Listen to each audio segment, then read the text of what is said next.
Jake false සහ Anthony ජොසුවා අතර තිබුණු සටන අවසන් වෙලා ඒ ගැන තිබුණු කතා බහත් මේ දිනවල අඩු වෙමින් යනවා. ඒ කොහොම වුණත් මේ දෙන්නම තරඟය අවසන් වෙලා ගෙදර අරන් ගියපු මුදල් කන්දරාව ගැන ඇහුවම පුදුමත් හිතෙනවා. තොරතුරු වාර්තා වෙන විදිහට මේ තරඟය වෙනුවෙන් දෙන්නටම ඇමරිකන් ඩොලර් මිලියන 192ක් හම්බ වෙලා තියෙනවා. එක දවසට එක සටනකට විතරක් ලැබෙන මුදලක් තමයි ඒක.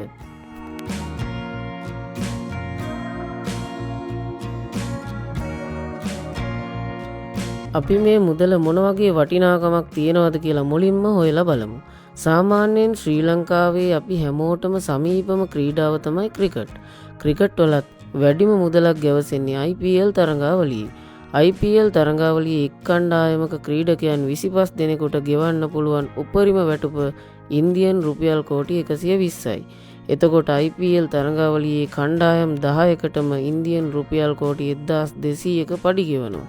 එතන ක්‍රීඩකයෝ 250ක් විතර ඉන්නවා. ඒ අතරේ Virat Kohli, Cameron Green, Matheesha Pathirana, Mitchell Starc, Pat Cummins වැනි ක්‍රිකට්තරු ඔක්කොම යට වෙලා ඉන්නේ මෙන්න මේ ඉන්දියන් රුපියල් කෝටි 1200කට. ඇන්තනි ජොසුවා සහ ජේක් ෆෝල්ගේ සටනට ලැබෙන මුදල ඉන්දියන් රුපියල් කෝටි වලට හැරෙව්වොත් ඉන්දියන් රුපියල් කෝටි 1728ක්. ඒ කියන්නේ IPL කණ්ඩායම් 10කටත් ගෙවලා තවත් ඉන්දියන් රුපියල් කෝටි 528ක් ඉතුරු වෙනවා. මතීෂ පතිරණයේ මුදල හොයන්න මෙවර වෙන්දේසි වුණ මුදල වගේ අවුරුදු 96ක් IPL සීසන් 96ක් ගහන්න ඕන. රියල් මැඩ්රිඩ් ක්‍රීඩක කයිලියන් මොබාප්පේගේ අවුරුද්දක පඩිය වගේ 5 ගුණයකට වඩා වැඩි.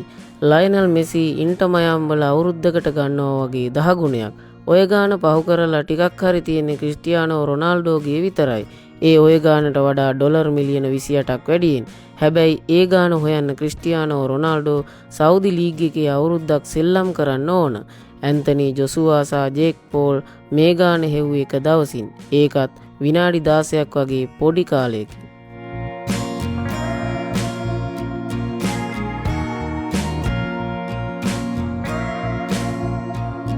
ක්‍රීඩාවකදී මේ වගේ අති දැවැන්ත මුදලක් ක්‍රීඩකයෙකුට ලැබෙනවා කියන්නේ ඒක ලොකු හීනයක්. ඒවට මුදල් ආයෝජනය කරන පිරිසක් ක්‍රීඩාවත් එක්ක එකතු වෙලා ඉන්නත් ඕනි. මේ මුදලින් තරඟයක තියෙන වටිනාකම ගැන අවබෝධයක් ලබා ගන්නත් අපිට පුළුවන්. ඉතින් මේ වගේ වීඩියෝ බලන්න ඔයාලත් කැමති නම් ලෝකයා YouTube නාලිකාවත් subscribe කරලා තියාගන්න. අනිත් අයටත් බලන්න share කරන්න. නැවතත් අලුත් වීඩියෝ එකකින් ලෝකයා YouTube නාලිකාවෙන් හමු වෙමු.